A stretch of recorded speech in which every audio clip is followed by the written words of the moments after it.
Welcome everyone to the Economics Thought Leadership webinar. This year's topic is Empowering Women, Policy Intentions and Outcomes. My name is Yaying, and I am a lecturer at the School of Economics at UQ. I'd like to start today by acknowledging the traditional owners and their custodianship of the lands on which we meet today. On behalf of the University of Queensland, I pay our respects to the ancestors and their descendants who continue cultural and spiritual connections to the country. We recognize their valuable contributions to Australian and global society. I would now like to introduce today's panelists.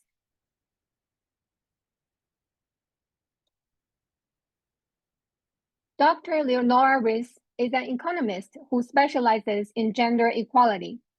She is an associate professor in economics at the University of Canberra and a research fellow with the Women's Leadership Institute Australia.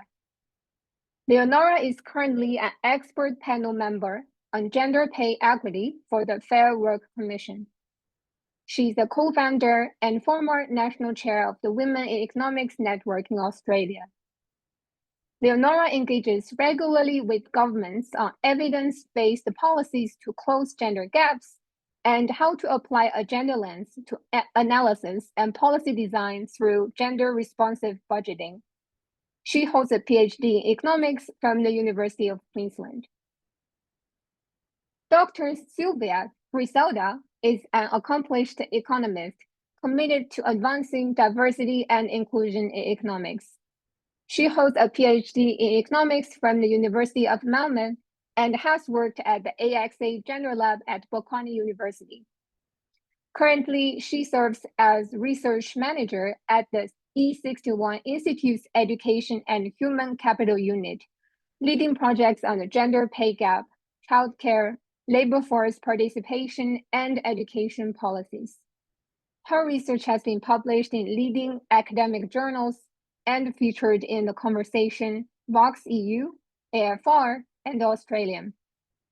Sylvia's accolades include a Unit Credit Foundation's Best Paper Award and the Best PhD Paper Award. Dr. Radhika Lahiri is Associate Professor of Economics at the Faculty of Business and Law, Queensland University of Technology.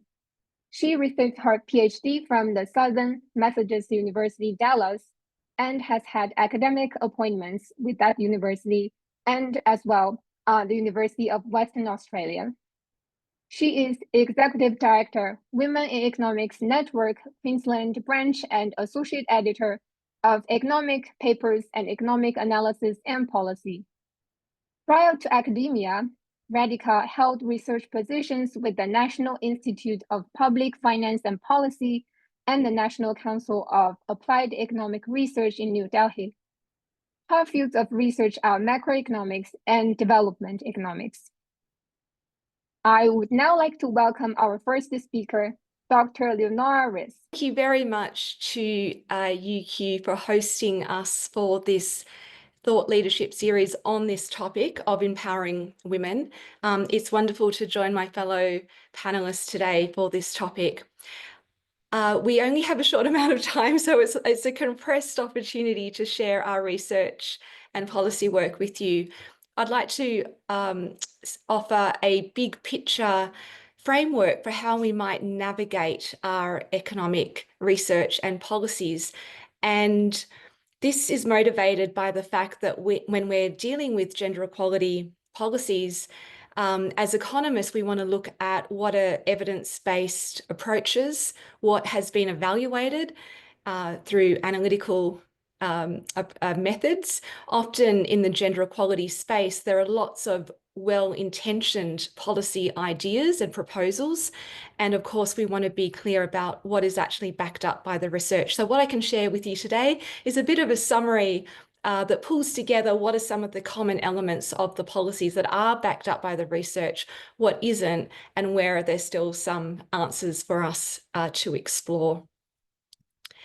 Thank you for the acknowledgement of country at the start of our session, and I would also like to add my acknowledgement of the traditional custodians of the lands on which we are gathered and come from today. Some key questions that I'm going to try to cover off on are really a summary of what approaches have we been relying on to try to close gender pay gaps in the economy and in our economic outcomes. Which of those approaches are actually backed up by the research and evidence? And even if we do have research that's backed up by or proposals that are backed up by the research, what is still getting in the way of change? So what I'm going to share with you is a bit of a chronological point of view, because our development of economic policies in the gender equality space have really been about progressing our knowledge over time as we've implemented these policies and as we've built our tools of analysis to evaluate them. So I'm going to rewind about 50 years. I mean, there are centuries that come before that. But if we think of our starting point around about the 1960s in Australia and in comparable countries, this was really a period of feminism and a new wave of rights for women. So we're thinking about empowering women. We're thinking about the steps that were made in terms of legislation that made it an equal playing field for women alongside men. Prior to that, actually, in legislation, it was articulated that women would earn a fraction of men's wages. So it was the 1960s and 70s where these changes came about, and we had the Sex Discrimination Act that made it illegal to fire women if they became pregnant. You know, all these institutional and structural changes. And that was 50 years ago. And more recently, what you can see on the screen there are some beautiful tributes to some of the trailblazing women who made that happen and the feminist movements behind them. So that was Zelda D'Aprano, who actually chained herself to the doors of the Industrial Relations Tribunal office to make a point about women being entitled to equal pay to men. And Susan Ryan, who was the architect of the Sex Discrimination Act. And you can find those beautiful sculptures in Melbourne and Canberra. So really, this was really where policies were about changing the legislation and the institutional structures.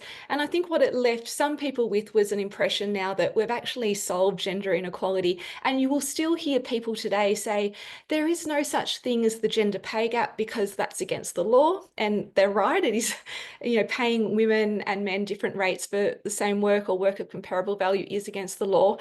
There's a narrative that women are simply in lower paying jobs because it's simply a matter of choice and preferences, and that we have merit-based systems. So we choose the best person of the job regardless. And I think those arguments, we still hear them. And what that comes from is a perspective that, you know, changing the legislation is all that it took, and now girls can do anything compared to relative to men. And really, if we think about where economic thought came into this, this was really where market-based approaches and neoclassical approaches were used to make sense of why discrimination existed. And Becker's theory, for example, rationalizes that if there is discrimination, the market will resolve it and take care of it. So it really was a sort of a hands-off approach to necessitating any more intervention. And yet I think most of us would agree that if you look at the data and the statistics, these gender gaps actually do remain and persist. So following that sort of period of change, what we then saw, and I would say this is like the 1980s and the 1990s, the corporate culture, was a big emphasis on empowering women in terms of equipping them with the skills and the capabilities and the characteristics to be like what the men are doing in terms of being successful in your career. So you can both have a job alongside work, unpaid caring responsibilities at home. Women can step into non-traditional fields. So there's incentives, there's scholarships, there's mentoring to get women into STEM, for example.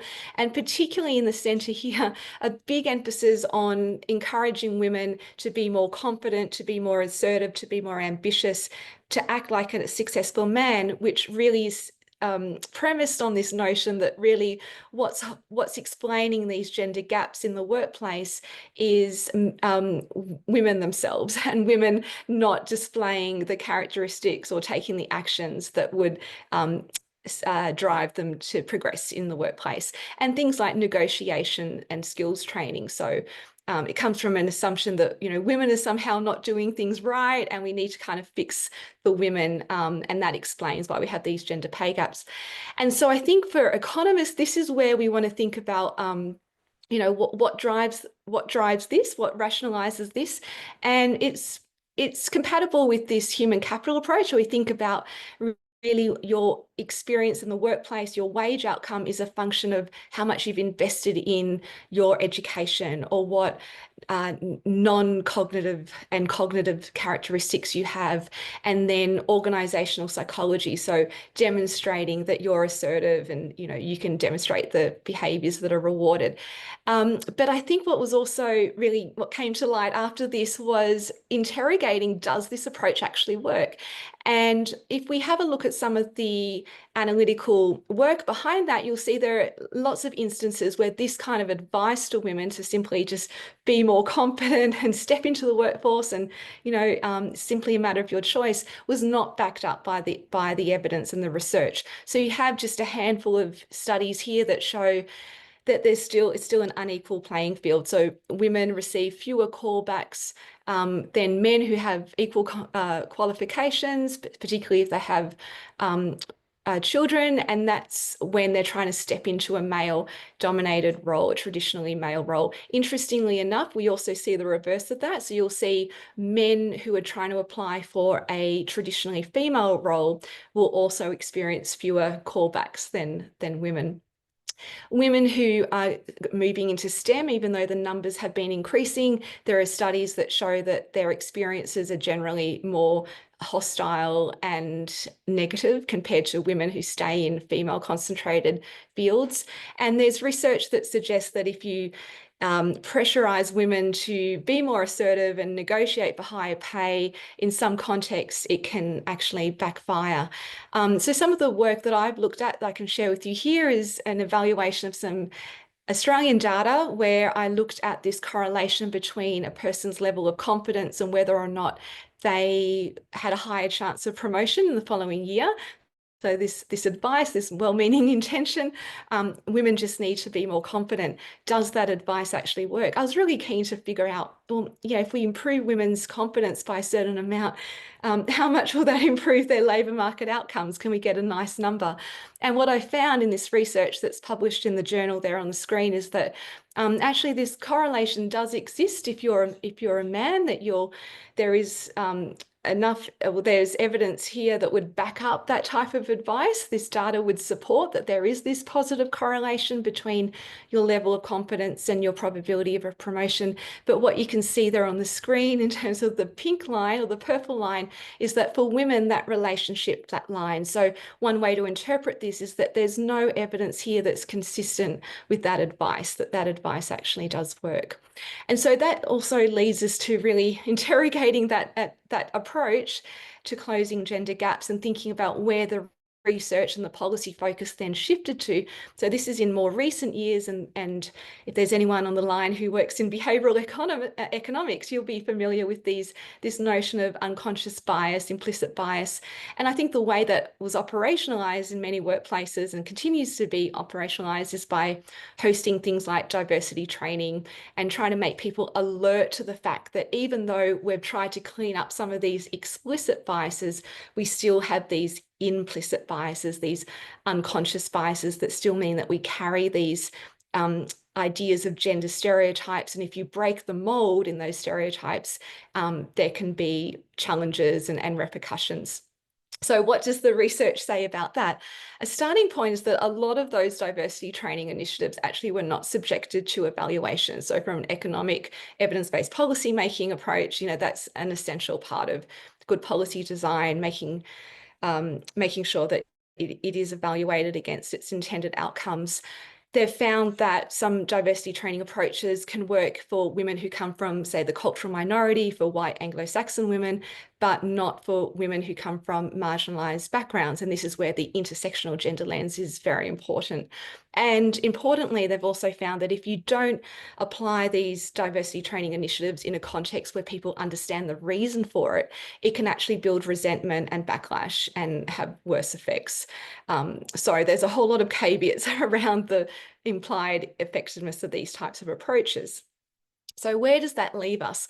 So this is really, I think, my take at least on where we're at in terms of the frontiers of new research and policy approaches. And the way I'd summarize this is it's not about trying to fix women or trying to de-bias people at an individual level. It's about de-biasing the system, the processes, and the culture.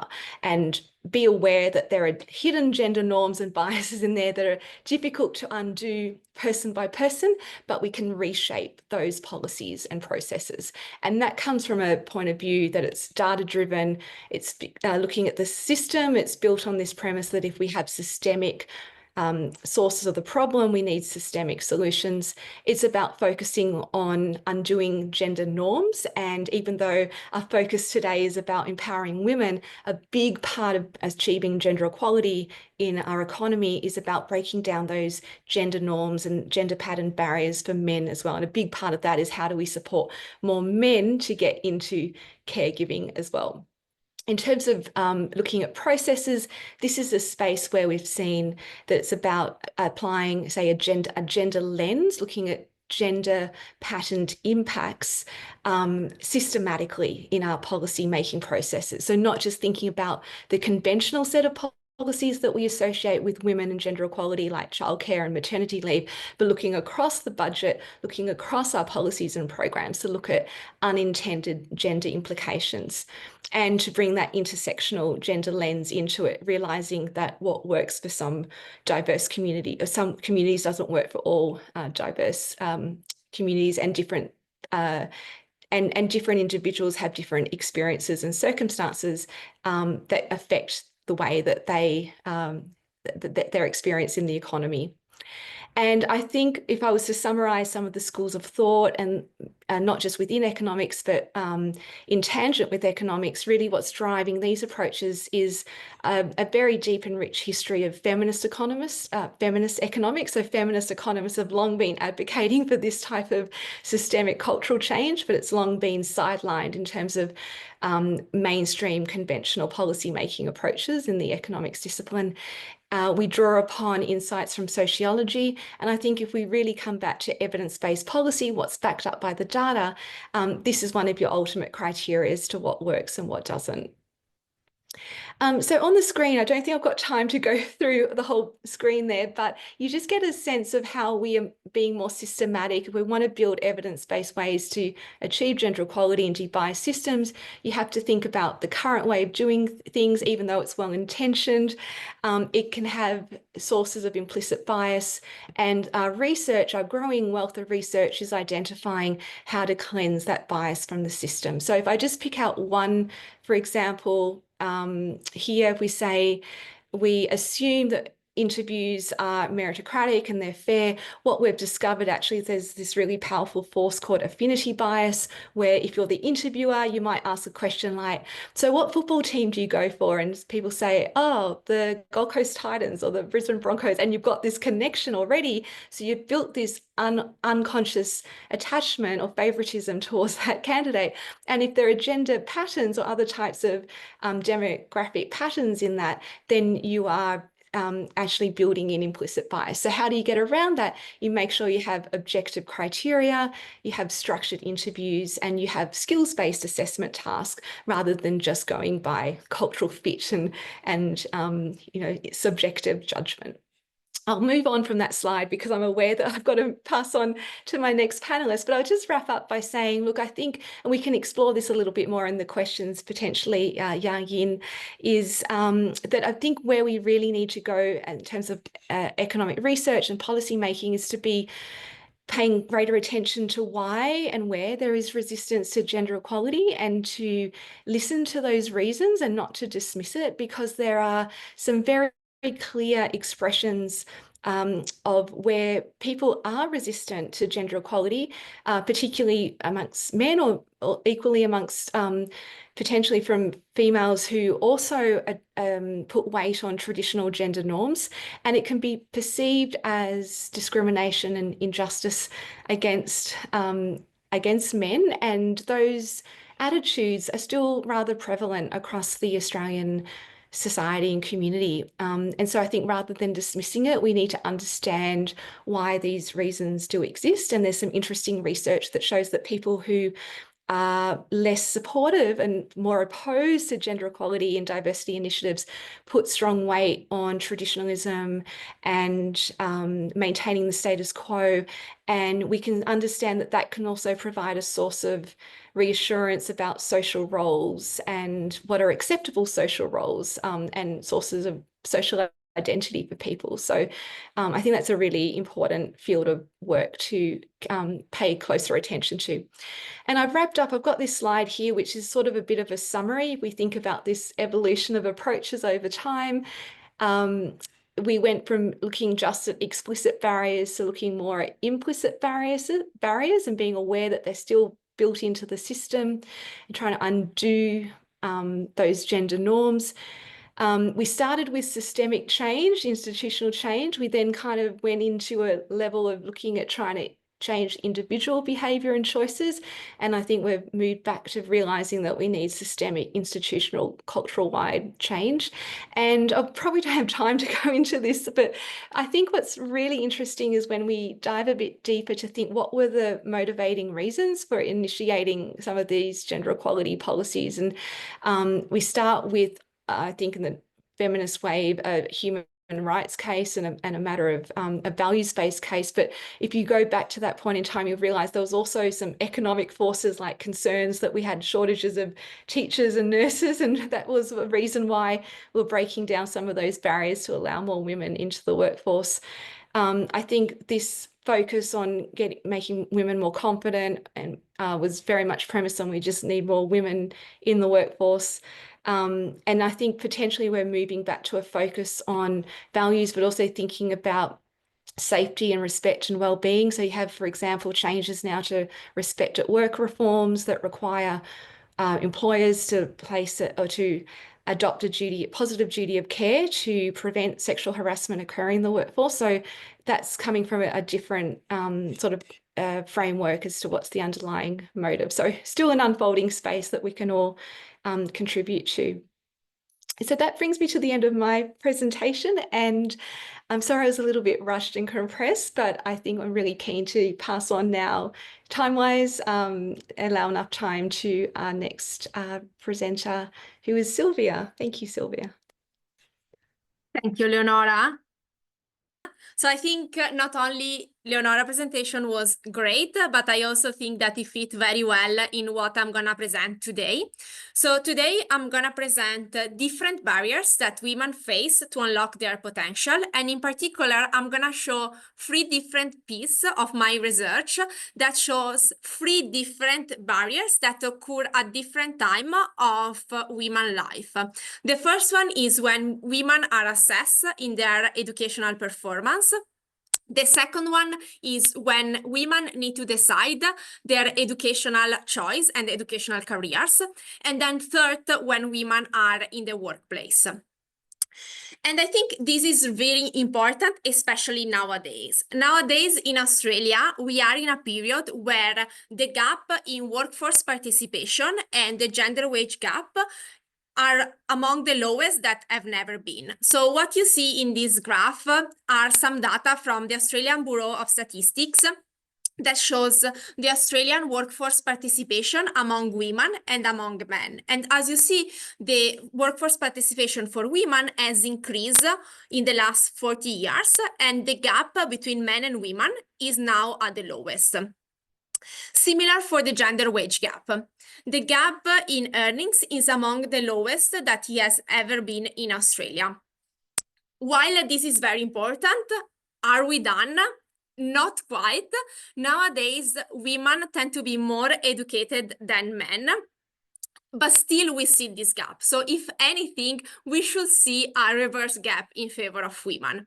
What I'm going to show in this research is that there are several barriers that prevent women to unlock and reach their full potential. And I'm going to show research that unpack these barriers. So as I mentioned before, I'm going to look at 3 different barriers. The first one is concerned with testing bias and how the way we test students may prevent women to reach their full potential. So let me talk about this first research piece that is now published on international peer-reviewed journals. And this research starts from the assumption that we know very well that when male and female students are assessed by teachers in mathematics, women perform as good as male in mathematics. But when we use standardized assessment that use multiple choice questions, women perform worse than men in mathematics.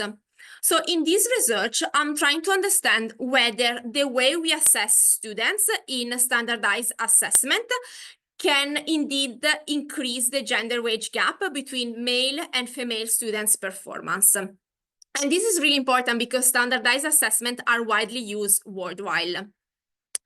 So in this research, I used data from the largest standardized assessment worldwide, PISA, the Program for International Students Assessment.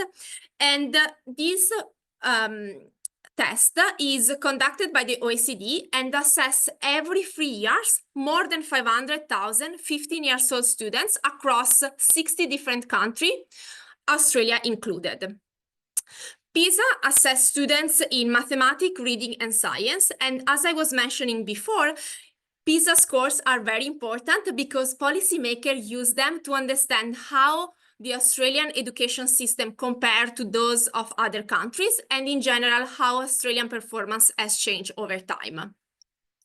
One thing that is very important is that this test, the PISA test, mainly use multiple choice question, but he also use different type of question, closed response and open response question.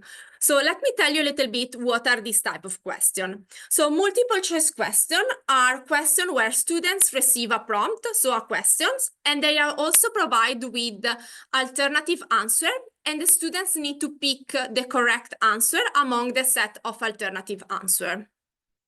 Then there are closed response questions where students are provided a prompt and they need to come up with their answer, but the answer need to be short and concise.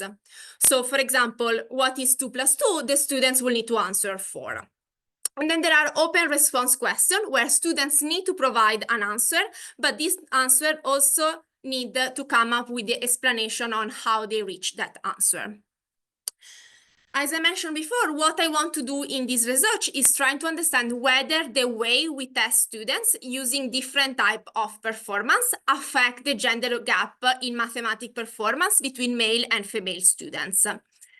Why this is interesting? Because PISA use different type of tests that aim to assess the same cognitive topic or cognitive skills, but have different proportion of multiple choice, closed response, and open response question.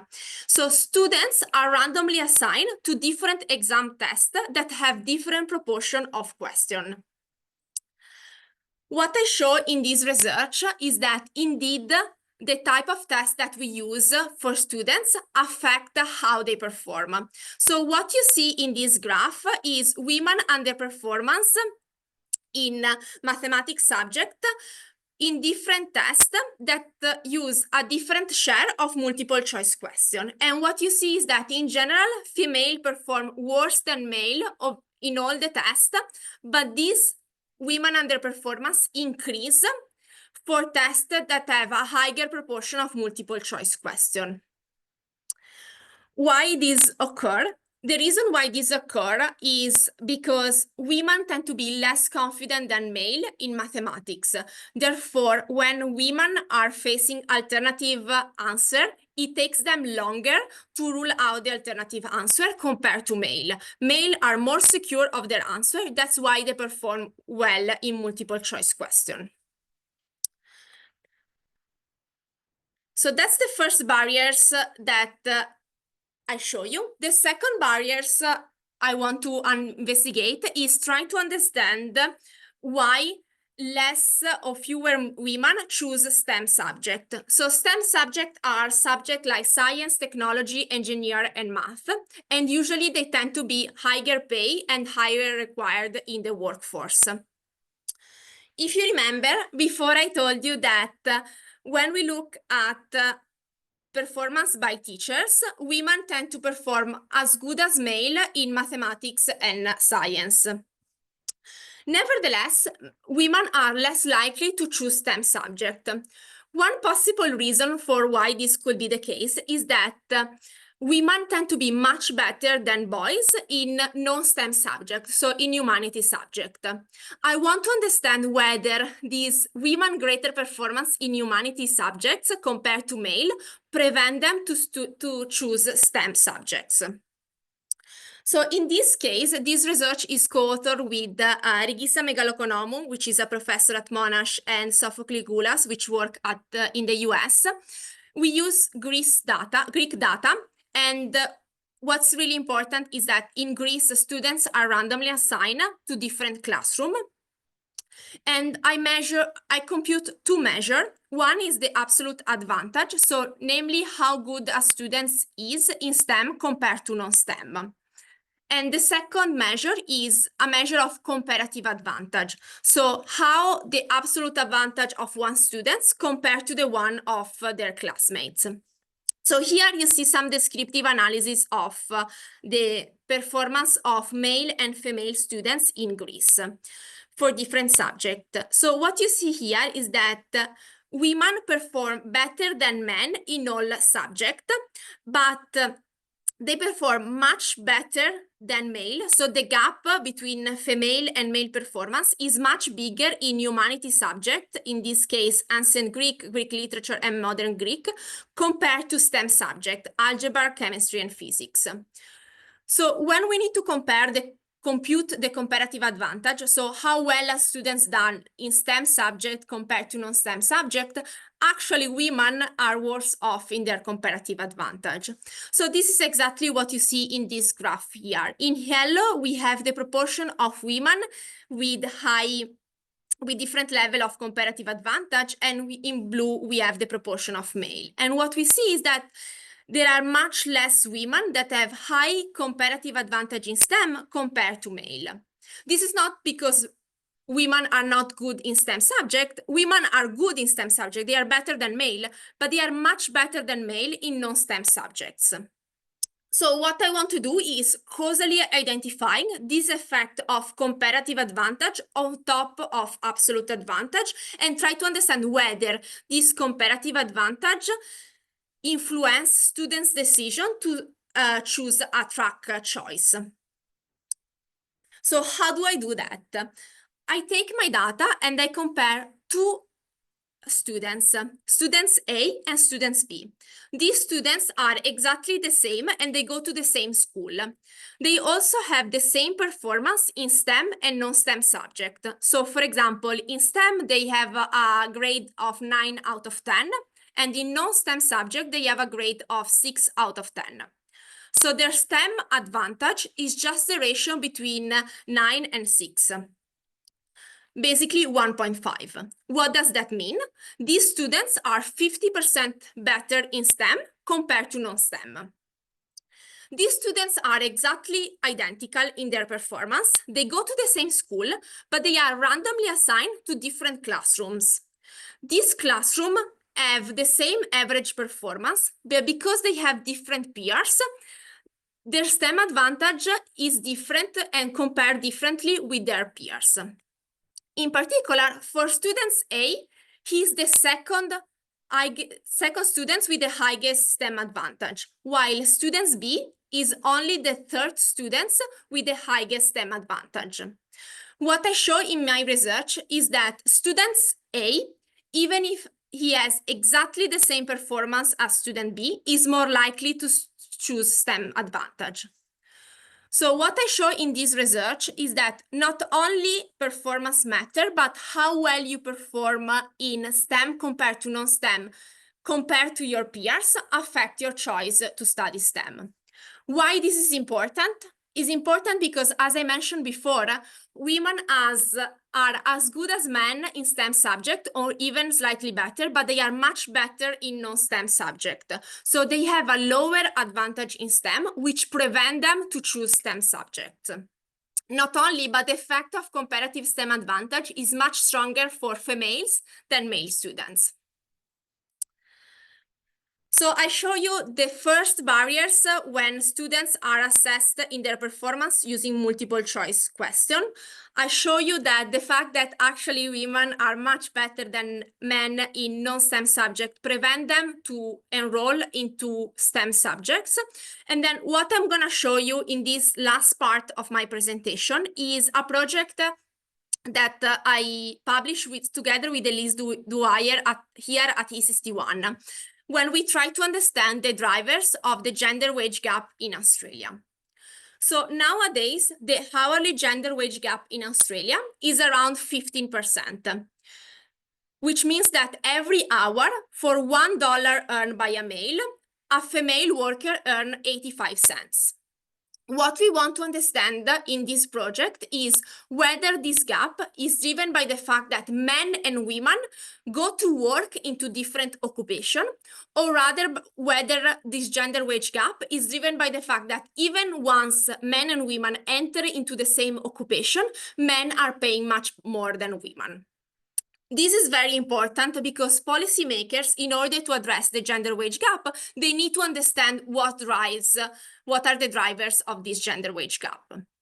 To give you an example, policymakers in Australia have for long advocate and now have increased the salary of, for example, the carer sector that is usually lower paid and female dominated. While this is very important, it's important also to understand whether this increasing wage in the carer economy is likely to reduce the gender wage gap.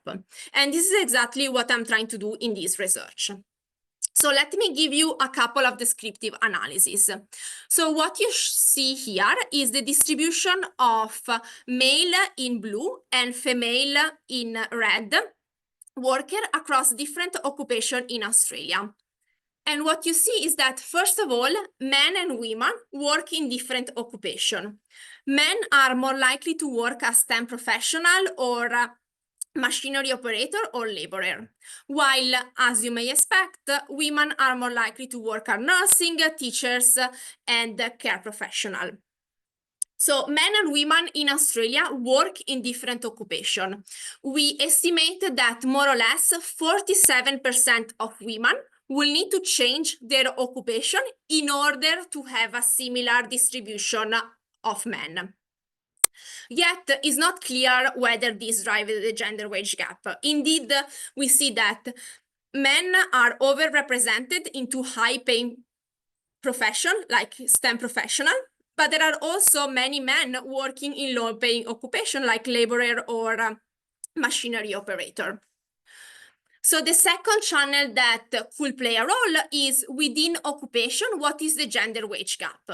And that's exactly what this figure shows. So in this figure, again, we have several occupation or profession, and here we have the average hourly wage for men in blue and women in red. And we see for the majority, almost all occupation, men earns more than women in all occupations. So for example, a man working in medicine and dentistry earn around $10 more per hour compared to the female worker in the same occupation. So what we do in this paper, we adopt a decomposition analysis, and we actually show that 50% of the 15% of the gender wage gap, 20%, so only 1/5, is driven by the fact that men and women sort into different occupations. The majority of the gender wage gap, so the remaining 80% of this 15%, is driven by the fact that when men and women enter into the same occupation, men are paying more than women. Now, why are men paying more than women when they work in the same occupation? It's not because men are more skilled, have more experience, or are better training. No, if anything, our data show that women tend to be the same experience, education, and training as men. What really matters is that marriage and child create a barriers for women earnings that is not there for male. So child really create a barriers for women to unlock their full potential.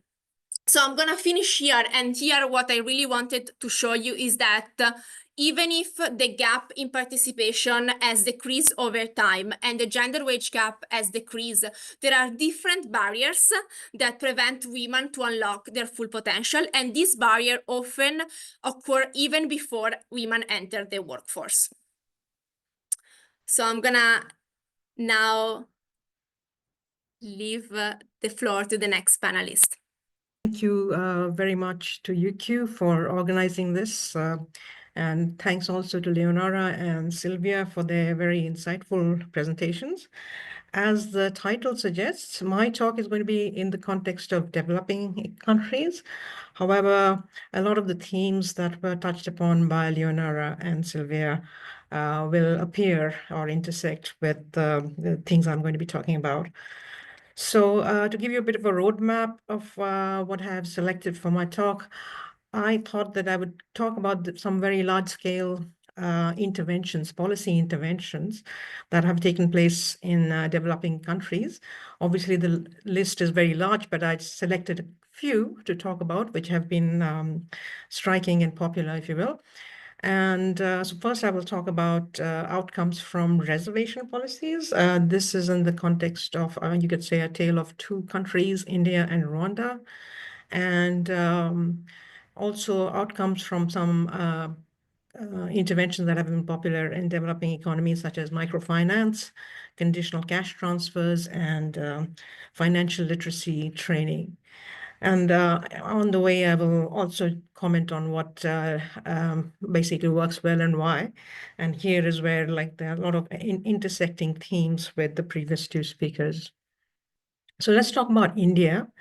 So in the context of India, there was an implementation of reservation in local self-governance in the rural areas. And so the system is called the Panchayati Raj. And the government made a constitutional amendment and mandated quotas of about 1/3 in local councils. And early studies, and these are very rigorous studies by Chattopadhyay and Duflo, for example, in fact showed that this has had a very positive impact in the sense that these were not symbolic. There was a policy shift in the sense that the policies that were favored by women leaders essentially were the ones implemented in places where there was women's leadership in place, like the women were the sarpanch or the head of the local council. And the scale of this is pretty big in the sense that you've got about 1.4 million women holding about 46% of positions in local government councils in India. So the good things, essentially greater representation. This had a symbolic effect in the sense, obviously, role modeling and leadership. If you see more women there, there's more likely of uptake in the future. And the idea is to see if this filters upwards towards higher leadership positions. And indeed it has, although the changes are small, you do see electoral representation at higher levels, which is at the state and the national level as well. And you see effective governance in the sense that, the study that I mentioned by Chattopadhyay and Duflo suggests that there was no difference in terms of administrative performance of female-led areas versus male-led areas. So here you had equally good performance. However, the downside is, again, something echoes with some of the themes which Leonora mentioned, is this idea of perception. So a lot of critiques of the policy say, oh, well, it's the male relatives of the sarpanch or the head of the local council who's the actual power behind the throne, so to speak. And so these, and even in fact, in the study that was done by Chattopadhyay and Duflo, this also is an outcome of their data, which suggests that even though women were equally good, the perception regarding their performance was bad. And then you have these biases that are implicit in the society.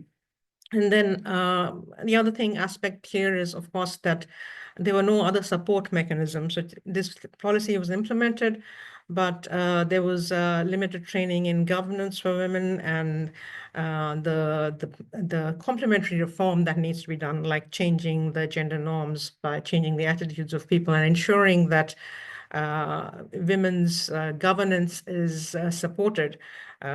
Because I mean, it really can be the fact that, for example, if a woman wants to get something done, the subordinate people underline who have to implement the policies are going to act in a way that is uncooperative. So you needed this backing, institutional support, as well as support mechanisms, changing gender norms, to make this policy even more effective. However, as I mentioned earlier, the representation indeed has increased. There's like about 1.4 million women with 46% representation at the grassroots level, which is good because it's bringing the voice of women, which was previously unheard, to the table. Okay. Then I also wanted to sort of talk about another country. This is Rwanda, and Rwanda, as we know, had a horrific genocide in 1994, and beyond that, there was a huge rebuilding process that was in place, and part of that rebuilding process involved a reservation mandate in the case of women. However, here there is a bit of a contrast in terms of how it was implemented, and I'll just touch upon a few of the differences. One thing is that Rwanda implemented this not only at the top level, so the national parliament and the upper house and lower house, but also at the local governance level. And they also initiated a lot of complementary reforms to go with it. So Leonora, I think, mentioned gender responsive budgeting, and apparently Rwanda has that in place, and all departments, all ministries have a gender budget allocation. Okay. And again, this had a huge symbolic effect because, I mean, even though the mandate here is 30%, the Rwanda has over 60% representation of women in parliament, which is probably one of the largest in the world, if I think. And again, you see that same policy shift. There's legislative agenda that focuses on health, education, and welfare, and a lot of gender-focused policies. So, things like gender violence and things like that have been on the agenda, as well as helping women gain STEM position, encouraging entrepreneurship, participation in STEM fields, and so on. And then the caveat here, of course, is that the framework in which all of this happens is non-democratic. It's a very authoritarian framework where dissent is not tolerated. So that gives you the caveat there. Like, we have definitely a positive increase where representation has increased. That definitely has had some positive impact in terms of the participation of women and hearing women's voice, and the impact of their participation in the policy space. However, because of this authoritarian nature, we do not know whether this, the impact could have been even greater had this been a democratic framework where, the perception here again is that the power is focused in the hands of the president, who's male, and the women's impact is there, but perhaps not there. Perhaps they are sort of towing the party line, if you will. And but even having said all of that, you do see a lot of improvement. So thinking about just those gender equity indices, for example, Rwanda does very well on gender equity. And the gender equity is very, very high relative to, I mean, probably the highest in the context of developing economies, but even it compares very well with even developed economies. So you have seen that, and you have seen higher increases in labor force participation. So contrasting with India, for example, labor force participation is really low. Women is 30% or something like that, 30 to 35. While I think in Rwanda, it goes up to close to 60%. And the gender equity index on India does very badly in comparison to Rwanda. So here again, I mean, I guess thinking about the differences that happened here is that implementation was across the board. And in addition to that, there were these complementary support mechanisms, like there was a focus on gender sensitive budgeting across many sectors of the economy. And so the focus of, you know, making the policy successful was in some sense, you could say, greater. So that's just a quick comment on the reservation policies. So the key, again, here, the key takeaways being that there was a positive impact in terms of, you know, these policy shifts, which changed the way policies were made and made them more sensitive to the voice of women.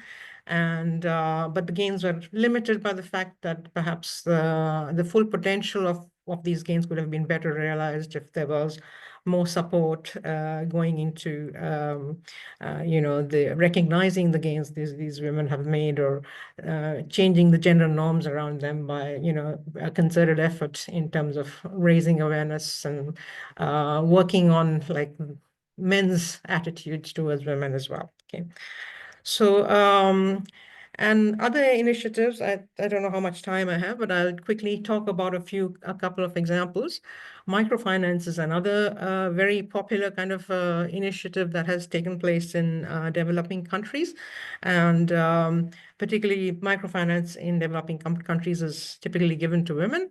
And the impact again is, I mean, again, there's strong evidence to suggest there is a positive impact, but it has been limited in the sense that it has not been dramatic. It's not as if you are giving them microfinance and kicking them out of poverty. I mean, not kicking, that's not a right word, but, you know, pulling them out of poverty. So they still remain in their little entrepreneurial activities. The scale does not expand, so they don't jump into a higher level or a high level of status or income. So so basically, all the studies that have been done suggest modest gains rather than massive gains. But there are positives to be taken there. Then you have things like conditional cash transfers. So countries like Mexico, for example, have a scheme which has been rebranded many times. So it's been called Progresa, Oportunidades, and Prospera.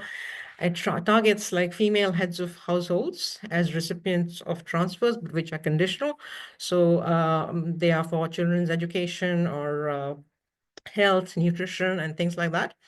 And again, you found that this did have a positive impact. So the transfers that were given this was a little bit more gender focused in the sense that transfers were higher for girls rather than boys at the secondary school level. And this led to greater enrollment of female children at the secondary school. But there were sort of negatives were basically that in terms of the implementation, the targeting was poor. That, you know, you want to target the policy to households that need this. And you also, so basically you need a better targeting in terms of, you know, finding the right, the appropriate means tested households, which are likely to benefit from this. And also monitoring is very costly here. So the cash can be used for unintended purposes, and there's a lot of compliance costs. So that basically discourages people from participating in this. So again, positives, but then it could have been done better with a better design. Okay. Okay, so the next thing I want to talk about is some of my own work. So the Reserve Bank of India has a financial inclusion initiative and applied, and it collaborates with a lot of these microfinance organizations and suggests that to ensure that women are supported and are more successful, some financial training and literacy training is necessary. But they're typically like rolled out in sort of a random fashion, systematic. It's not exactly across the board. It's done area by area. So they'll collaborate with an organization and ask them to implement a training program. And then the resources are limited, so they'll do it sequentially. So they'll be done maybe in one area first before it's done in another area. So I kind of took advantage of that fact and compared two areas where one area had got financial literacy training versus one area that had not. And again, I found mixed results. So I found that women who were provided training feel more empowered.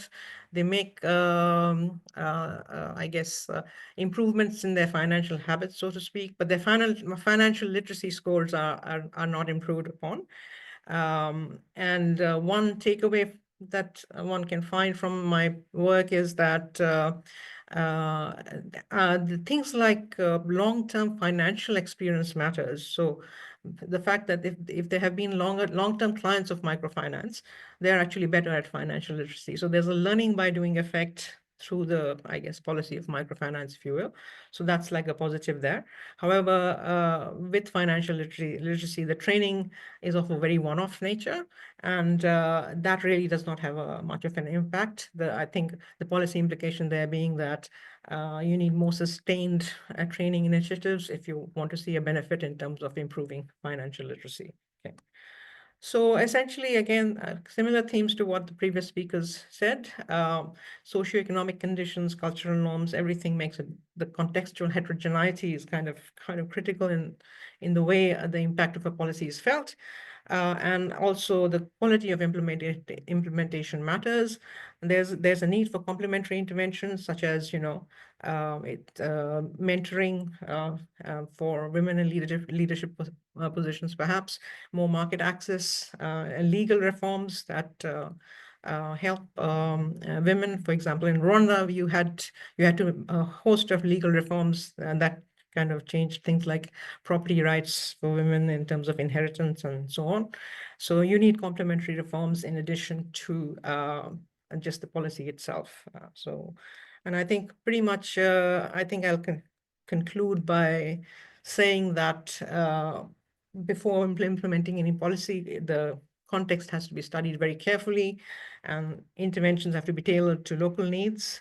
And you have to think a little bit forward, think ahead about complementary support mechanisms to anticipate problems that might arise and try to alleviate those issues.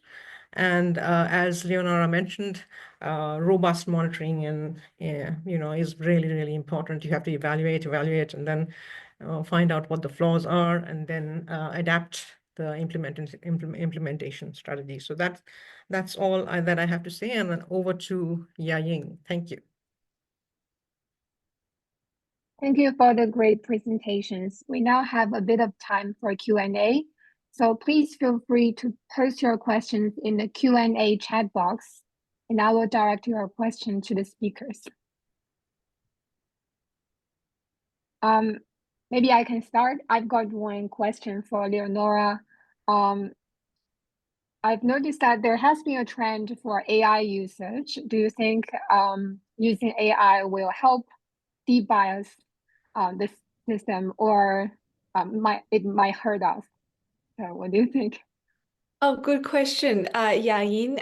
So in terms of AI, my understanding is that initially AI systems are being trained on existing material. So if existing content out there already has gender biases inherent in it, this could actually compound and amplify and spread those biases further.